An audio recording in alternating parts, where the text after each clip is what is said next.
մեր հարևանների մոտ այս վերջերս քանի ամսա խնդիրներ են առաջացնում բնական է ով ինչ ուզում ասի միևնույն է այդ հարցերը շատ ժամանակ գումարով է լուծվում բնական այդ ամեն ինչը էլի արժեքի վրա ազդում է ապրանքի արժեքի ապրանքի վրա ազդում է նաև լարսից հիմա ինչ որ չափով այս նոր ծրագիրը եթե չեմ սխալվում հոկտեմբերին են ներառել այդ լարսի անցակետը հերթը իսկ առաջ կներեք բեսպրեդիլ էր այնտեղ որպեսզի գինը դառնա ավելի մրցունակ թե ներմուծման թե արտանման տեսանկյունից եմ ասում կամ օրինակ ինչ եք կարծում որ այս վերջին շրջանում խոսվում այն մասին որ մենք կունենանք եւս մեկ բացված եւ գործող սահման այսինքն Հայաստանը հնարավորություն կունենա եւս մեկ սահմանով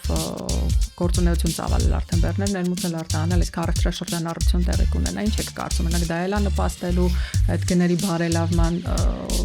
կտորի վրա բիզնեսի համար թե ինչ այս մասով է եթե նկատի ունեք Թուրքիան այո բոլորս էլ գիտենք ինչքան տարի է սահմանը ինչքան տարափակ է բայց մեր հայկական շուկան հիմնականում դա թուրքական ապրանք է ով ինչ ուզում ասի նույնիսկ կարող է պիտակներն էլ փոխվեն ժամանակին փոխում են բայց դա նույն թուրքական ապրանքն է բնական է ասենց սարերով զորերով ասենց շրջանցելով որ գալիս են բնական է որ ինքնարժեքը ապրանքի թանկանում է ես դեմ չեմ այդ սահմանը բացվելուն հենց